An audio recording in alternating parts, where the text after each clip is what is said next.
All right, live. Decided to do something a little bit different today. Do a live Q&A. Got a heap of interesting questions overnight via email. Some really good ones that we probably don't address enough on the website. So I thought, why not dig into them a little bit on a live stream? And if anyone else happens to jump on and answer any questions, we'll do that as they pop up. So first question that we got was about the couple about the quick release system, which we do have videos on. Just see if I can bring this question up. First one was, yeah, do the quick release connectors have a safety lock to prevent accidental release or theft? Which they definitely do. Well, let's see if we can get a close-up view of this here. Come on, autofocus.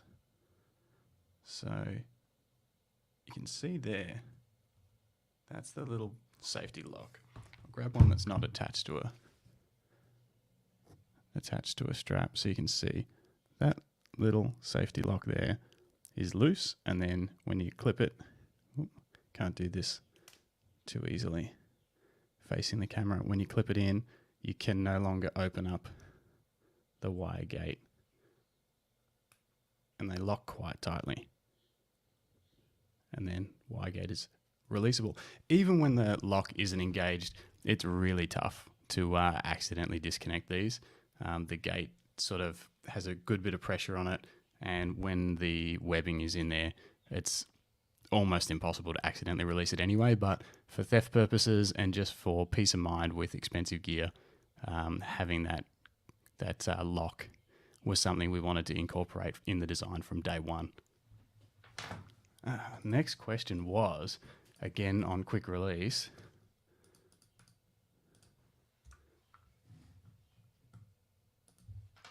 are they mostly plastic or metal? So they're mostly metal. The plastic part is the safety lock. Everything else is the body of the clip itself is actually a zinc alloy, but it's extremely smooth. The finish that we come up with on it is super, super smooth. So it really prevents any abrasion on gear unless you were to sort of pack it hard against your camera or something in the bag, which we don't recommend. But yeah, the actual clip itself does have to be a zinc alloy so that it's strong enough to be this small. We didn't want a huge, big, bulky plastic buckle on the straps, which you'll sometimes see. We wanted something really small and lightweight, and yeah, again, super strong. We've load tested these things to over 50 kilos, and they held up great, and plastic just wouldn't do it.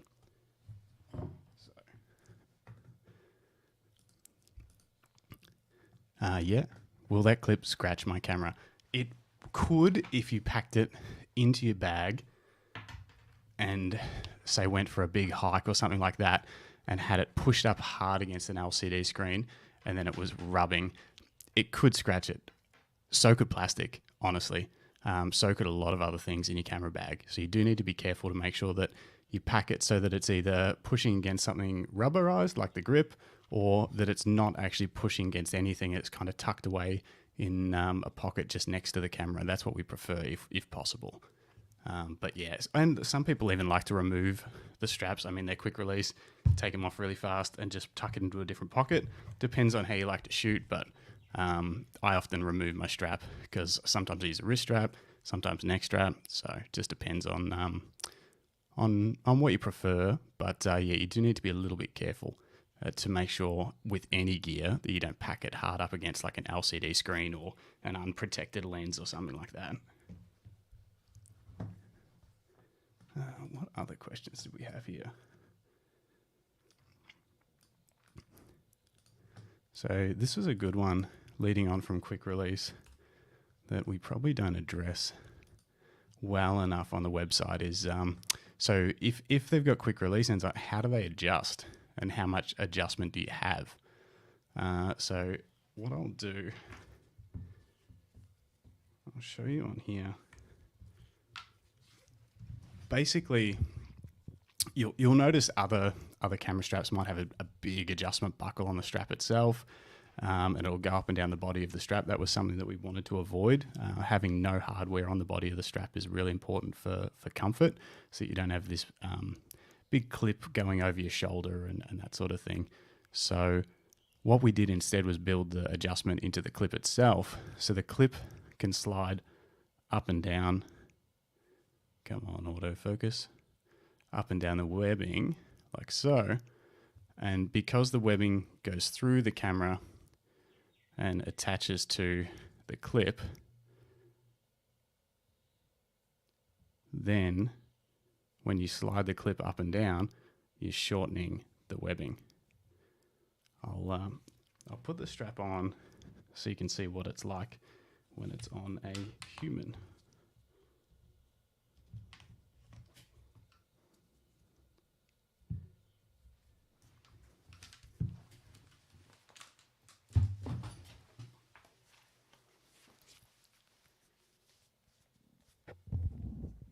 So basically, with one hand, you can quickly slide the clip down. You can do the other side to get even more adjustment. I've got mine a little bit twisted there. And then it can be right down the bottom or slide it back up. And it does securely stay there even if you put a lot of pressure. Because as the strap is pulling on the clip, it just tightens up more and more on this little part here. So super strong, but very fast to get a little bit of adjustment. So it's not going to take it from someone that's say really, really short to really, really tall. That's why we do have different lengths. We've got a regular length and a long length, and we even have a short length strap in one of our models. So you still need to pick the appropriate length, but there is fine tuning adjustment available in each strap.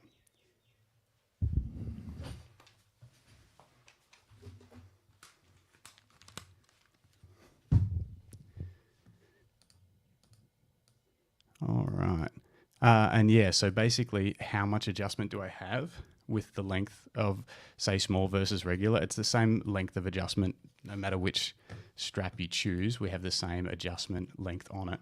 I'll bring this up here.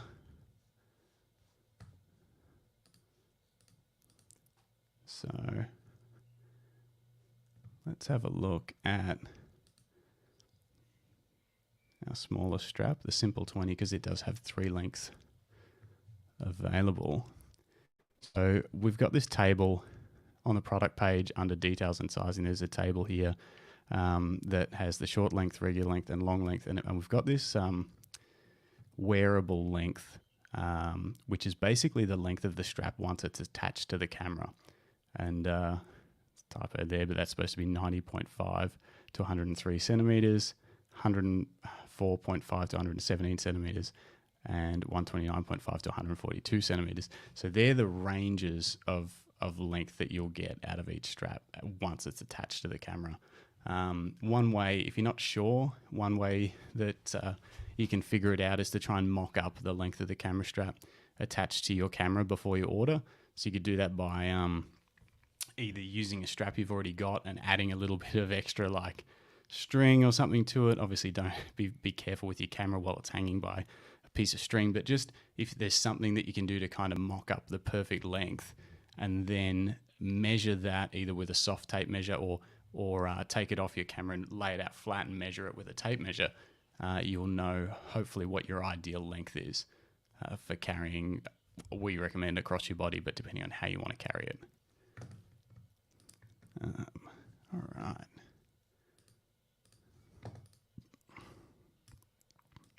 Speaking of length, another question that we got was, I have a Sony A7 IV and want to use it with a light pancake lens over my neck, but also across my body. I'm 5'2". Will a small or regular length be better? Okay. Again, on the website, we do have a choosing the right camera strap page, which you may not see because it's sort of down the bottom. Might need to rearrange things a little bit.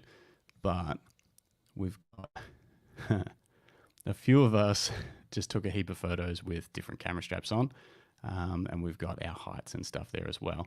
And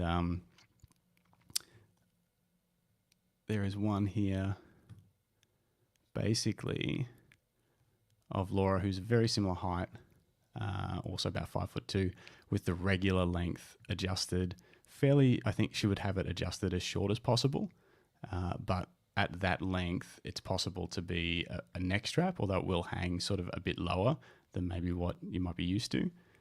If you want it to sit high, you would need to go. This is actually the short length Simple 20, but it really isn't that useful then as a crossbody strap like this. It's more useful. The short Simple 20 is mainly useful for just a neck strap. So I would say if you wanted to use it as a crossbody strap and a neck strap, as long as you're happy with it hanging a little bit lower like this, I would get the regular length for sure. Hopefully that helps.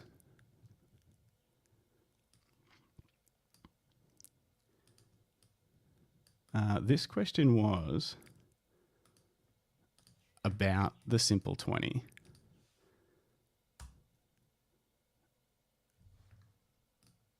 And that is one side soft and smooth, yet the other side rough, raw leather? Can you show me? All right. So that's a really good question. The Simple 20 is a bit different to Simple 20 and Simple 40 are the same, actually a bit different to the other straps we make in that they're made out of one piece of vegetable tanned leather. So you're going to get on one side like a top finish, but then on the other side is just the back of the leather, but it is finished in what they call a moss back. So it's not raw leather. It's not, with all the dangly bits and things that you might have seen that's uncomfortable. It is a smooth finish, but it's the back of the leather as opposed to the front finish side. So it's very comfortable. The edges are rounded off, but what I try to explain to people is that this is more like a belt. Like it's firmer when it's new. It'll take longer to wear in, and it's one piece of vegetable tanned leather. You can see there, it's sort of like it's got a bit of spring about it. When you fold it up, you can see that it tries to sort of hold its shape. Compare that to this strap's actually, it's been used a little bit, so it's probably already worn in really, really nicely. But this is our Slim 30, and this is two pieces of leather sewn back to back. So two thin pieces of leather, and you've got the top side of the leather on both sides. So both sides are the same. And then you can see with this, it's really loose, really floppy. You can fold it up into tiny little circles. They're a little bit more expensive because they're a bit harder to make, but it is my preference in terms of comfort. They're a really, really soft and comfortable strap, and they will still last for a very long time. Still high quality top grain leather, just not vegetable tan, one piece thick leather. It's two pieces of thinner leather sewn and glued back to back to make the body of the strap up, but make it really soft. So if you're after the most comfort, I would choose the Slim 30. If you want that more traditional kind of stiffer leather style, then the Simple 20 might be the go. You got a similar choice in our Simple 40, which is a thicker strap, with the Classic 40, which is the same sort of double-sided construction as the Slim 30. Hopefully that makes sense. It's a little bit confusing. I'm trying to simplify things, but we're getting there. What else do we have? Will the color leach onto clothing? It can, if with any leather product that you buy. This is just sort of general stuff. If you were to get it really wet and then wear it wet on lighter colored clothing for a long period of time, yeah, it's possible that it may leach onto clothing, but it's not something that we have a problem with. And I mean, I've worn straps for thousands of hours in all sorts of conditions, in all sorts of clothes. This one itself, you can see how worn in that is. It's all patinaed up and nice and soft, and I've had no problems with leaching colors through to clothing and that kind of thing. But leather products are dyed. They're dyed through. That is how they're all made. The color of leather, natural leather, isn't brown. And if anything is dyed, it is possible that that dye can leach out. But yeah, it's not a problem that we've ever encountered, but it's something that you need to be aware of, I think. What else do we have?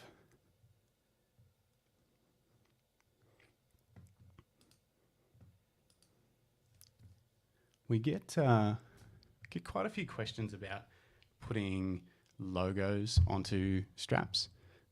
We're able to customize straps with either standard fonts, which is quite easy, but logos are a little bit more complicated. I often get a lot of questions about why they take longer and why they're a little bit more expensive. And the easiest way to explain it is to show you basically, to get a logo strap made, we actually have to get the logo artwork and get one of these metal plates made, which, as you can see, is pretty cool. But that plate allows us to stamp into the leather with a heap of heat and force, whatever foil color or just pressed into the leather that you're after for your logo. But getting these custom made in Australia is pricey and time consuming. So that's why it is a little bit more of a process than the regular fonts that we have. The regular fonts, each letter we already have individually in a set, and we just pick out each letter, line it up for your name, and then stamp that in. So yeah, that's why that can usually be done within a couple of business days, whereas these take 4 or 5 weeks to be custom made.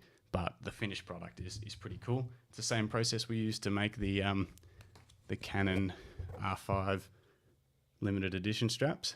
So we made the same style plates and then used that to customize them with a red foil.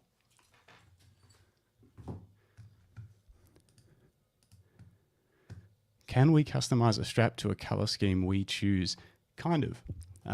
If you email us, it's not something that we offer as a standard option on the website, but if we have the stitching and the leather available to create something, we're definitely open to doing it and have done it in the past. But it is tricky with leather. We can't offer a million options because getting the different leather colors and stuff in enough quantity is actually a little bit tricky. So if it's a leather that we already have access to, and we can match it up, then we can definitely do it. What is tricky is we can't really provide we can't provide a mock-up or something like that, because until we've made it, we won't know exactly how it's going to look. We can send you pictures of the colors and the stitching and stuff. Yeah, it's a little bit of a process. Does cost a little bit more than one of our standard colors, but not too much. And if you want something that's just yours and no one else has, hit us up, shoot us an email, and we'll see what we can do.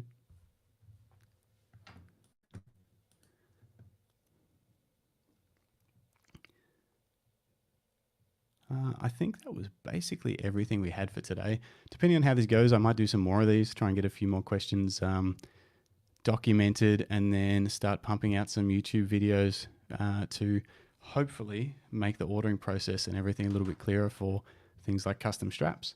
So if you have any questions, email us, chat, whatever you can, and we'll do what we can to help. Thanks.